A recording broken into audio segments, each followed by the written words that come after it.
मंगलमय मंगल वीतराग विज्ञान नमो काय जाते भये अरहंतादिमा जो विद्यादि सागर सुधी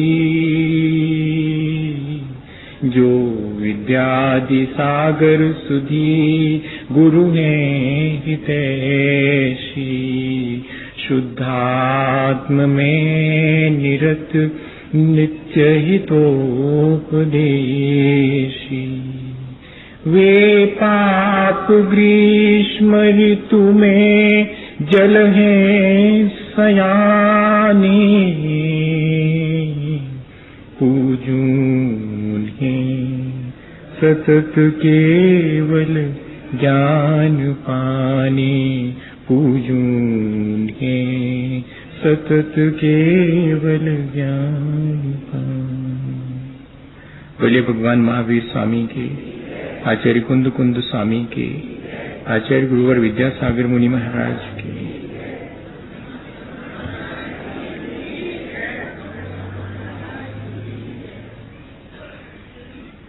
एक संसार जिसे हम अपनी खुली आंखों से देखते हैं और जिसे हम अपने हिसाब, तर्क और बुद्धि से मैनेज करने की कोशिश करते हैं, लेकिन ये जो हमारी खुली आंखों से दिखने वाला संसार है सिर्फ इतनी ही वास्तविकता नहीं है। एक और संसार है जो कि हमारी इन आंखों से नहीं दिखता है। सुध परिजदानुभूदा सव्वस्व भी काम भोग बंध कहा एयत्त सुबलंभो नवरि न सुलभो बेहत्त। श्रुत है, सुनी गई है, परिचित है, अनुभव में भी आई है ये संसार जो दिखाई पड़ता है इसकी कथा। लेकिन वह जो एक अंतरंग जगत है उसके बारे में ये दोनों आंखें देख नहीं पाती, ये सफिशिएंट नहीं है। और भी बहुत सी ऐसी संसार में चीजें हैं जिनको कि ये दो आंखें नहीं देख पाती, जिनको देखने के लिए हमें कोई तीसरी आंख अपने भीतर पैदा करनी पड़ती है। वो श्रद्धा, आस्था, निष्ठा और समर्पण की आंख है, वो विश्वास की आंख है। लेकिन उस आंख के खुलने के लिए कुछ तो हमारे पास अच्छे कर्म होना चाहिए।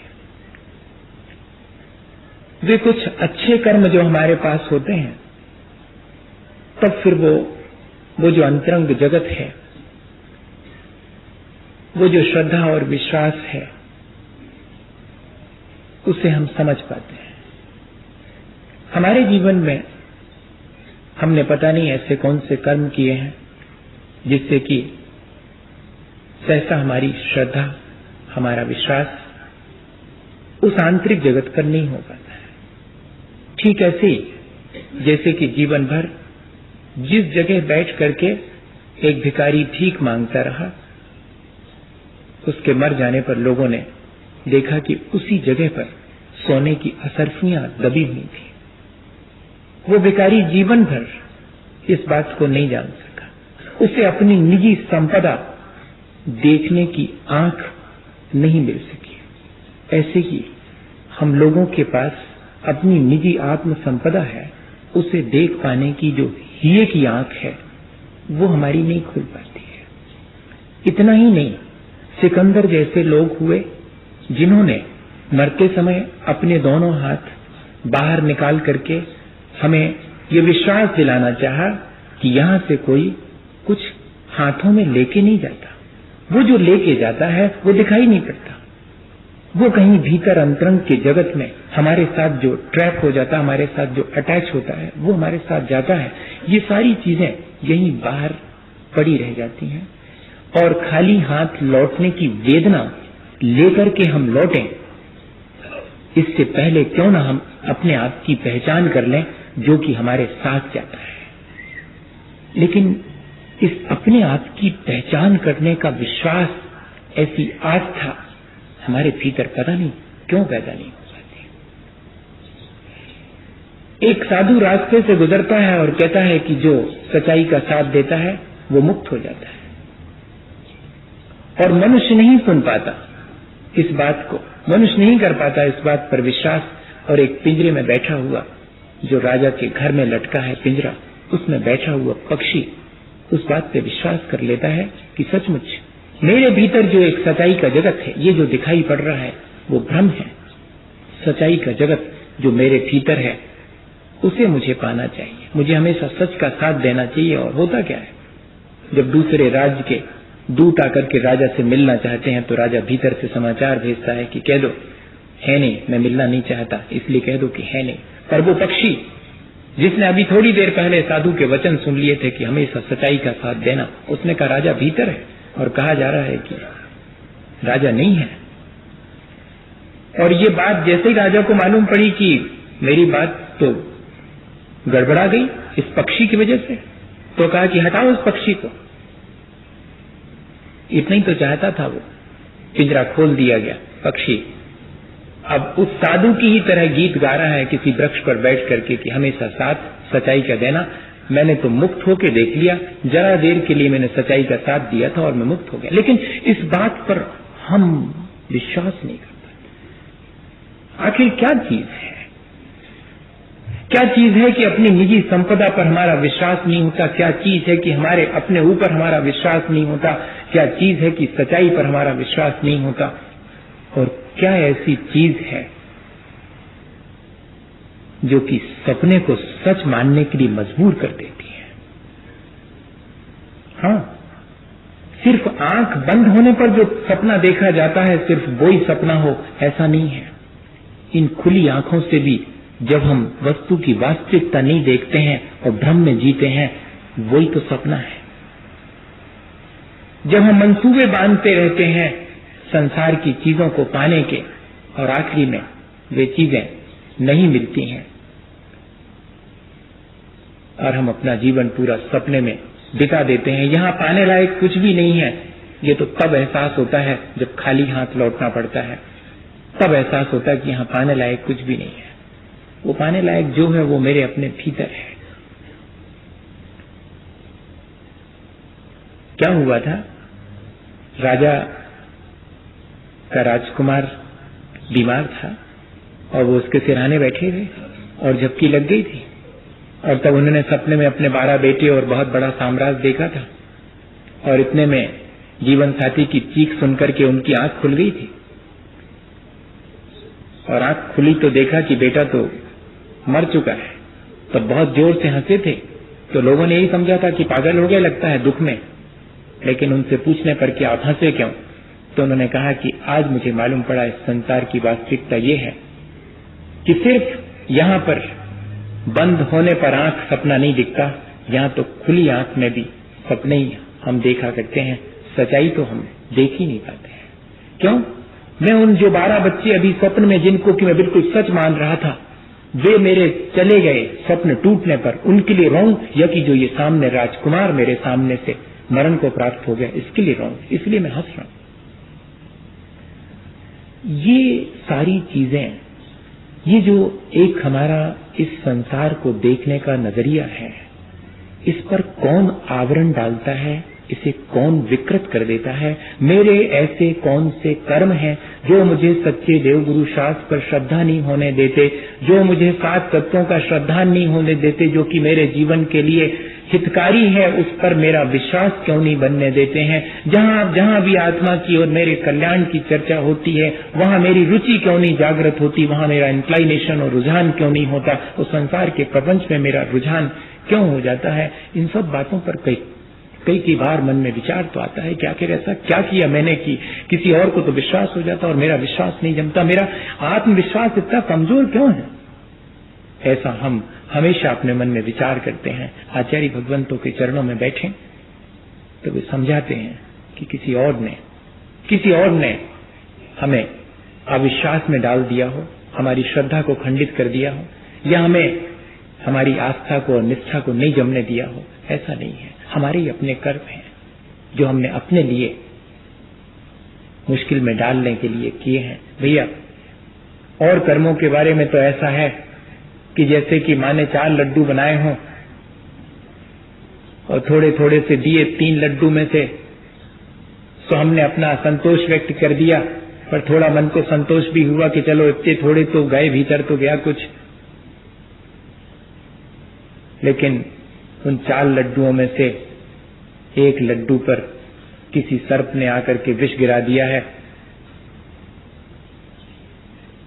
अब बताइएगा कि वो पूरा लड्डू कोई हमें दे दे तो क्या हम खाना पसंद करेंगे?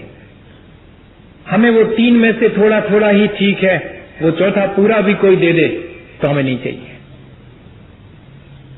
ज्ञान पर थोड़ा सा आवरण डल जावे, बाकी तो शयोपम बना रहता है, तो थोड़ा बहुत जानने में आता है। दर्शन पर थोड़ा सा आवरण पड़ गया है, बाकी थोड़ा तो देखने में अभी भी आ रहा है। मेरे दान, लाभ, भोग, उपभोग की सामग्री में बहुत आवरण पड़ा हुआ है, लेकिन थोड़ा सा तो मुझे अभी प्राप्त हुआ है। ये सारे तीनों चीजें थोड़ी थोड़ी तो प्राप्त हुई हैं, लेकिन एक सबसे ज्यादा खतरनाक है मेरा अपना मोह, जो कि मेरे पूरे जीवन को विषाक्त और विकृत कर देता है। मिलता पूरा का पूरा है, लेकिन वो पूरा का पूरा मेरे जीवन को विषाक्त कर देता है। वो मेरी श्रद्धा को भी विषाक्त कर देता है, वो मेरे आचरण को भी बिगाड़ देता है। दोनों प्रकार का है। मेरी श्रद्धा को विकृत करने वाला, मेरी श्रद्धा को ठीक जगह नहीं जमने देने वाला, बल्कि मेरी श्रद्धा को जहां मेरा अहित है उस पर मेरे विश्वास को जमा देने वाला, और जहां मेरा हित होता है वहां से मुझे रुचि ही जागृत नहीं होने देता। ऐसा भी एक मोहनी कर्म है। और एक मोह की वैरायटी ये है कि वो मेरे अपने आचरण को हमेशा बिगाड़ती रहती है। ये किसने मेरे लिए बांधे होंगे? किसी और ने नहीं। किसी और के बांधे कर्म हमें नहीं भोगना पड़ते। ऐसा होता तो बहुत सी मुश्किलें खड़ी हो जाती, और कई बार लगता है कि नहीं, बहुत आसानी भी हो जाती। लेकिन ये दोनों तरह की चीजें जीवन में नहीं है। जो हम बांधते हैं वही हम अनिवार्यता भोगते हैं। इसलिए यदि हमारे भीतर श्रद्धा नहीं हो पाती, हमारे भीतर विश्वास नहीं जम पाता, हमारा आत्मविश्वास, अगर हमारा सेल्फ कॉन्फिडेंस नहीं है, तो इसके मायने हैं कि हमने कोई ऐसा दुष्कर्म किया है जिससे कि हमारे भीतर श्रद्धा की रोशनी जागृत नहीं हो पाती। और वो कौन सा कर्म है, वो कौन से परिणामों से मेरे भीतर संचित होता है, ये जान लूं, ताकि आगे उस कर्म को ना करूं, जिससे कि मेरी श्रद्धा मजबूत हो सके, जिससे विश्वास जम सके, जिससे कि मैं अपने आत्मविश्वास को बढ़ा करके अपना उद्धार कर सकूं, अपना कल्याण कर सकूं। केवली शुद्ध संग धर्म देवा वर्णवादो दर्शन मोह। मेरी दृष्टि को, मेरे नजरिए को प्रभावित करने वाला, सिर्फ प्रभावित ही नहीं, मेरे नजरिए को बिल्कुल विकृत कर देने वाला दर्शन मोह है।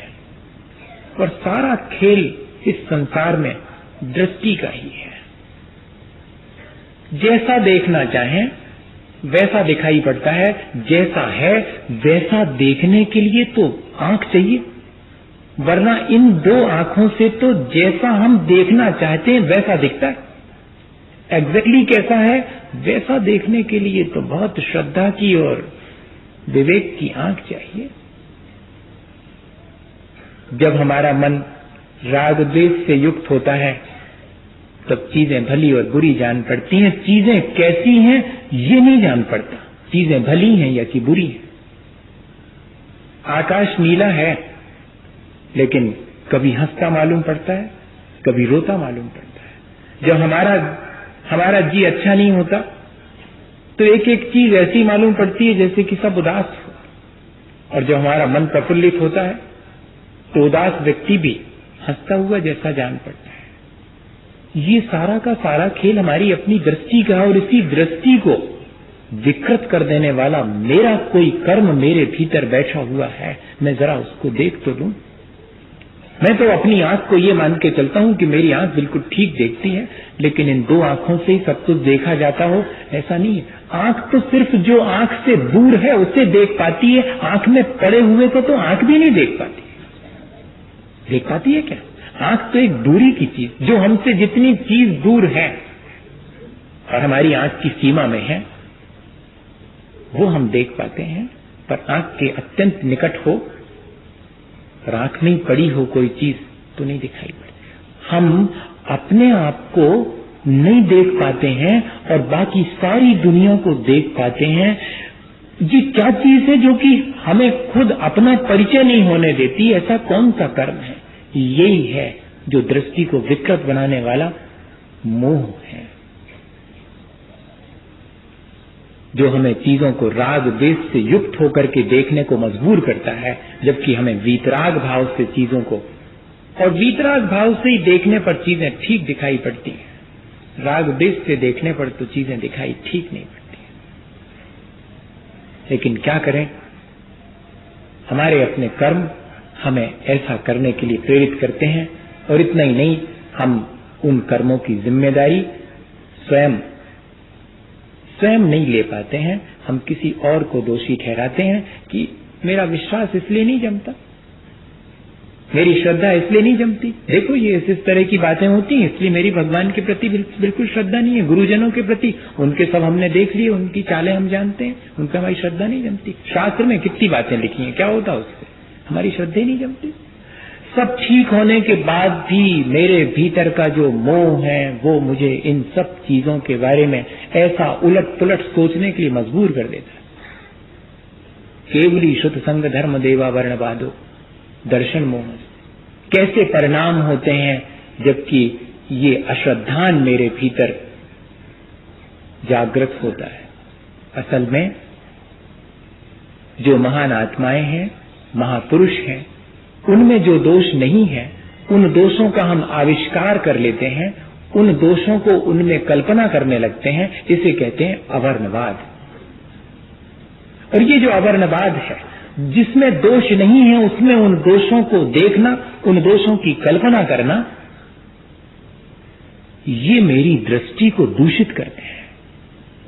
हाँ, किसी व्यक्ति में, और वो भी महापुरुष में, वे दोष नहीं है और हमने उन दोषों का उसमें अगर आविष्कार कर लिया है, अगर उसकी कल्पना भी कर ली है मात्र, तो उससे सामने वाले का कुछ नहीं बिगड़ा। मेरी दृष्टि दूषित होने से अब मुझे कभी भी वास्तविकता मालूम नहीं पड़ेगी। मैं अपनी उस दृष्टि की निर्मलता को कभी हासिल नहीं कर पाऊंगा। और संसार में जिसकी दृष्टि निर्मल है वही अपने जीवन को ऊंचा उठा सकता है। दृष्टि की निर्मलता और श्रद्धांत से ही सारा संसार चलता है। एक कदम भी अगर हम अविश्वास पूर्वक रखते हैं तो डगमगा जाता है। संसार भी विश्वास से चलता है और संसार से पार होने का रास्ता भी विश्वास और श्रद्धा से ही चलता है। ऐसे इस विश्वास को हम कैसे कायम रख सकें और ऐसी इस श्रद्धा को बिगाड़ने वाले कर्मों से कैसे बचें, बस ये हमें ध्यान रखना है। केवली किसे कहते हैं? जिनको अपने चार घातीय कर्मों के नाश करने पर अनंत चतुष्टय की प्राप्ति हुई है, जो संसार के दोषों से मुक्त हो गए हैं। राग द्वेष, जन्म मरण, खेद सेद, जितने प्रपंच हैं संसार के, जिन सब दोषों से, 18 ही दोष हैं हम सब में, उन 18 दोषों से जो रहित हैं वे अनंत केवली भगवान हैं। लेकिन उन्हें भी भूख लगती होगी, उन्हें भी प्यास लगती होगी, उन्हें भी रोग शोक होते होंगे,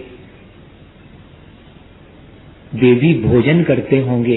ऐसी हम उनके भीतर कल्पना कर लेते हैं। ये जो हमारी केवली भगवान के बारे में मिथ्या कल्पना है, दोषपूर्ण कल्पना है, वो हमारी अपनी दृष्टि को विकृत कर देती है। जिनेंद्र भगवान के द्वारा कही गई जिनवाणी, जिसे हम शुद्ध कहते हैं, उसमें ऐसी कल्पना कर लेते हैं अपने जिह्वा लोलुपता की वजह से, या कि अपने किसी इंद्रिय विषयों के पोषण के लिए। कौन कहता है? कहाँ लिखा हुआ है ग्रंथों में कि रात्रि भोजन नहीं करना चाहिए? कई जगह लिखा हुआ है कि रात में खा सकते हैं। कौन कहता है? कहाँ लिखा हुआ है कि आलू नहीं खाना चाहिए? कौन से ग्रंथ में लिखा हुआ है? ग्रंथ में लिखा है आलू खाना चाहिए। इतना ही नहीं, मांस और मदिरा का सेवन भी ग्रंथों के द्वारा सम्मत है।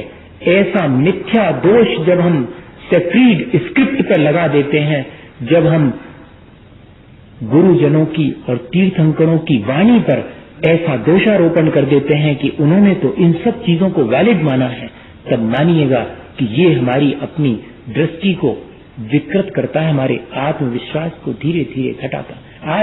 आज व्यक्ति को अपने पर ही विश्वास नहीं है। क्यों?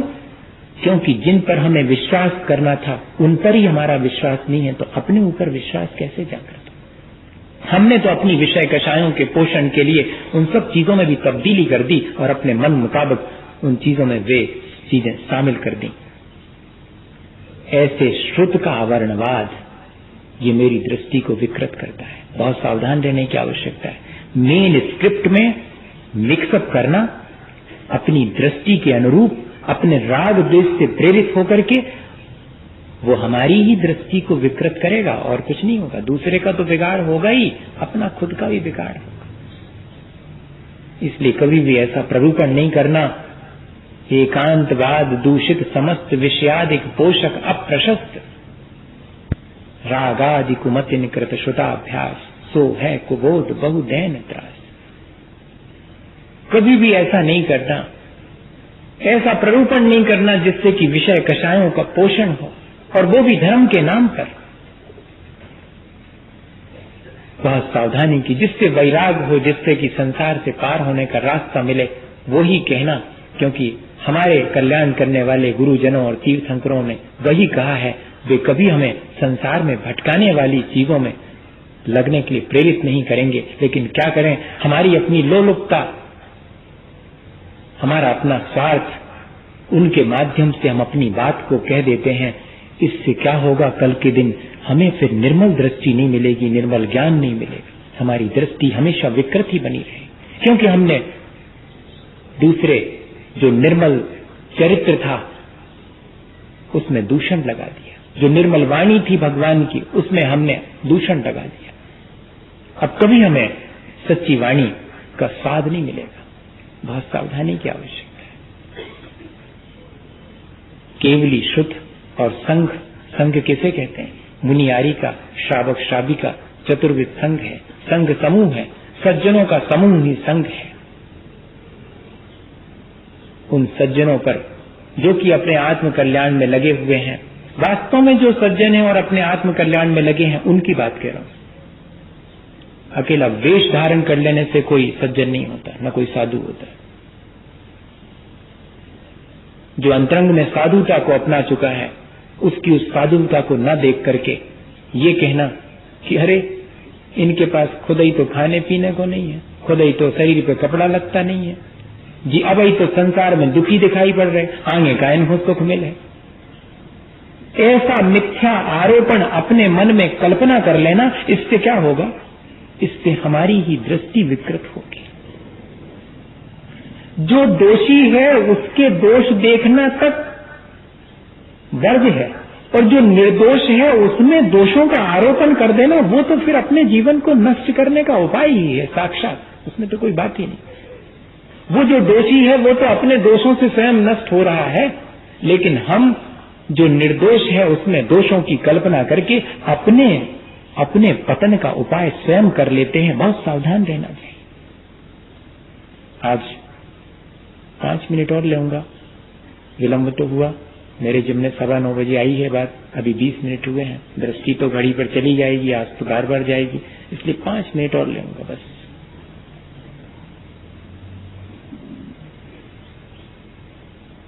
तो केवली शुद्ध और संघ, इन तीनों में दोष कैसे लगा देते हैं हम, और कैसे अपनी दृष्टि को विकृत कर लेते हैं।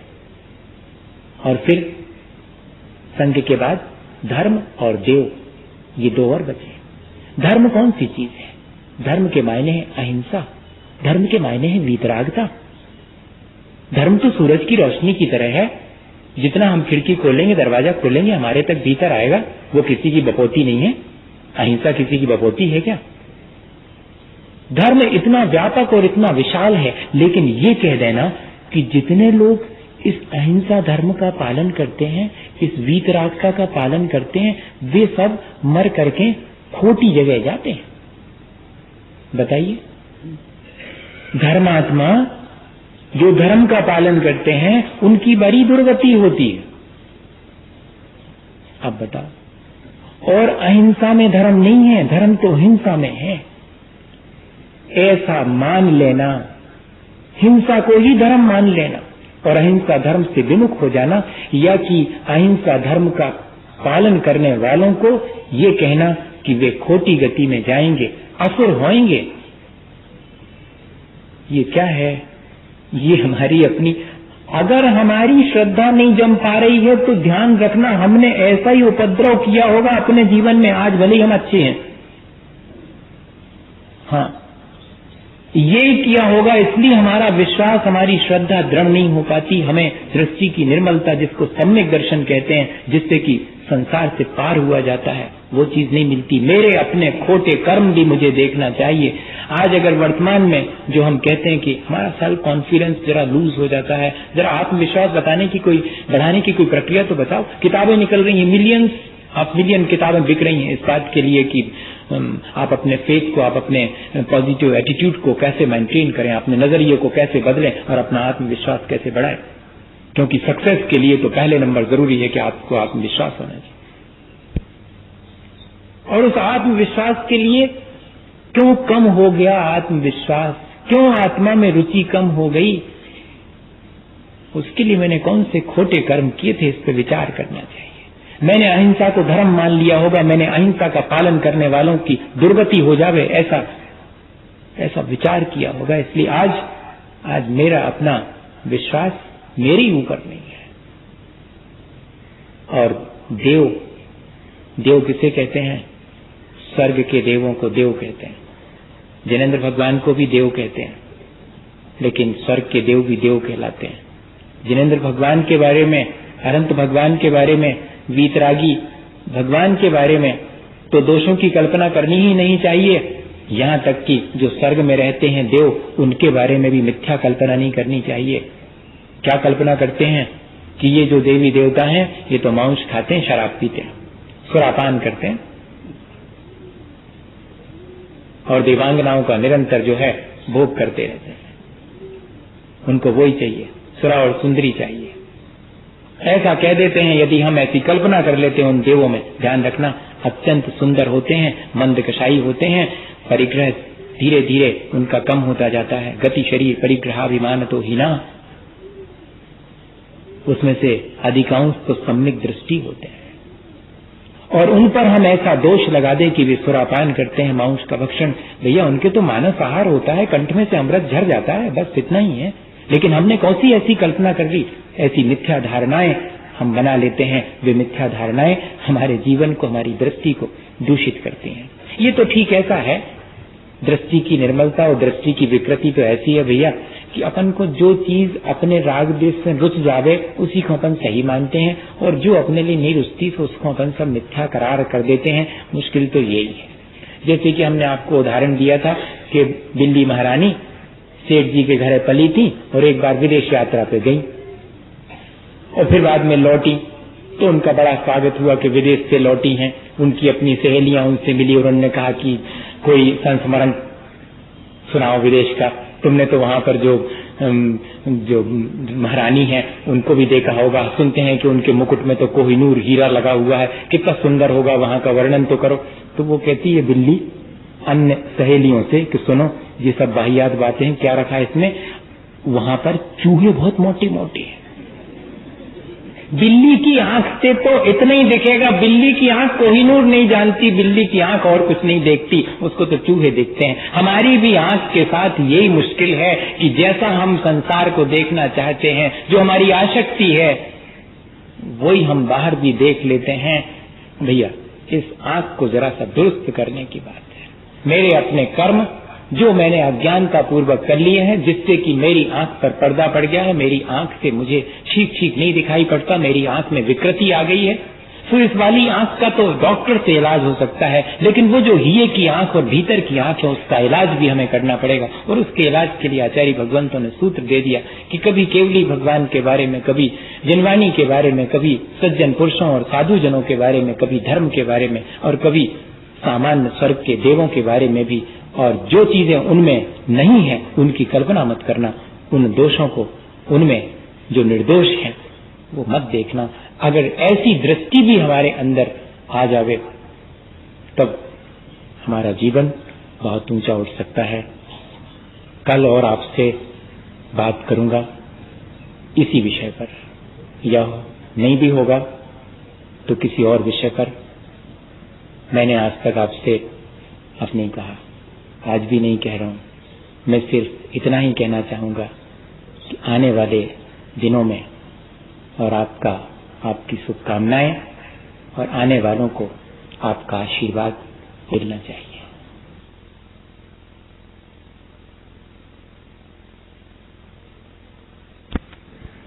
मेरे मन में एक ही विचार है कि हमारे आने वाले आपके ही अपने बच्चे और धर्म के प्रति अपनी दृष्टि को निर्मल रखें। वे धर्म न कर पाएं, लेकिन धर्म अच्छा नहीं होता, धर्म से कुछ नहीं मिलता, कम से कम ऐसी नेगेटिव अप्रोच तो न रखें। हम सबका ये पुरुषार्थ होना चाहिए कि उन्हें हम इस तरह अपने जीवन से संदेश दें कि उनके भीतर भी अपने धर्म और धर्मात्मा के प्रति गौरव बढ़े। इसके लिए ये चीज है। तो कल, परसों और 13 तारीख को सुबह अपन ऐसे ही बैठेंगे, लेकिन अपने साथ जैसे जैसे वो बच्चे आते जाएंगे वे भी बैठेंगे, तो अपन एक कॉमन डिस्कशन करेंगे उन टॉपिक्स पर जिनके के लिए उनके भी समझ में आए और अपन भी उससे संदेश लेंगे। ऐसा ना सोचें कि ये सिर्फ उनके लिए ही दिया जाएगा। मैंने आज तक ऐसा भेद नहीं किया कि इनके लिए ये है और इनके लिए ये है और बीच में बैठे वाले और आगे वालों के लिए ये है और मंच पे बैठे वाले, ऐसा तो अपन ने कभी नहीं किया होगा। तो ऐसा नहीं माने कि अब आगे आने वाले दिनों में तो हमारे लिए कुछ भी नहीं है। अपन इस प्रक्रिया को फिर कंटिन्यू करेंगे। यदि कल हो सका तो इस प्रक्रिया को जो आधी रह गई है वो कंटिन्यू करेंगे, या कि नहीं हुआ तो फिर अपन इस प्रक्रिया को 14 तारीख से फिर ज्यों का त्यों शुरू करेंगे। और अभी हमें यहाँ से जाने की बहुत ज्यादा जल्दी नहीं है। इसी भावना के साथ कि अपन प्रेम पूर्वक और सारी चीजें एक दूसरे से मिलजुल करके और अपने जीवन को अच्छा बनाने के लिए करेंगे। अपनी दृष्टि को पॉजिटिव रखेंगे, अपनी दृष्टि को निर्मल रखेंगे ताकि हमारा जीवन आसान हो। इसी भावना के साथ बोले आचार्य गुरुवर विद्यासागर मुनि। हे गुरुवर शाश्वत सुख दर्शक, यह नग्न स्वरूप तुम्हारा है। जग की नश्वरता का सच्चा दर्शन करने वाला है।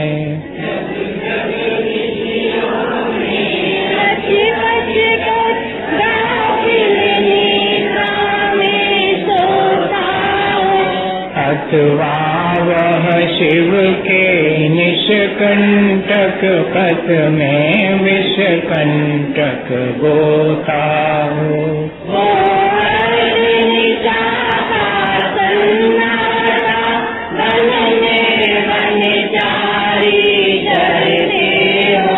तब शांत निराकुल मानस तुम तत्वों का चिंतन करते हो। करते तब जैन नदी तट पर तरु तरवर जागी झड़ियों में। समतारस पान किया करते सुख दुख दोनों की कड़ियों में। अंतर ज्वाला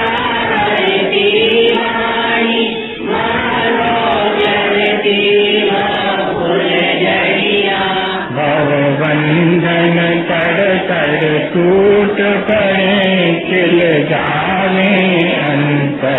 की करिया। तुम्हें सावधानी क्या कोई हो, जग को देगी जग की निधिया। दिन रात लुटाया करते हो सम सम की अविनश्वर बलिया। हे निर्मल देव तुम्हें प्रणाम, हे ज्ञानदीप आत्म प्रणाम। हे शांति त्याग के मूर्तिमान शिव पथ पंथी गुरुवर प्रणाम। मिथ्यातम नाश को ज्ञान के प्रकाश को पर भाषवे को ज्ञान की बखानी है। जानवे को गंध बीज खानवे को सफर पिछानवे को परम प्रणाली है। अनुमताए को जीवन के जताए को प्रभु न सताए को कबे होए आनी है। जहाँ तहाँ तारवे को पार के उतारवे को सुख वे तारवे को यही जनवाणी है।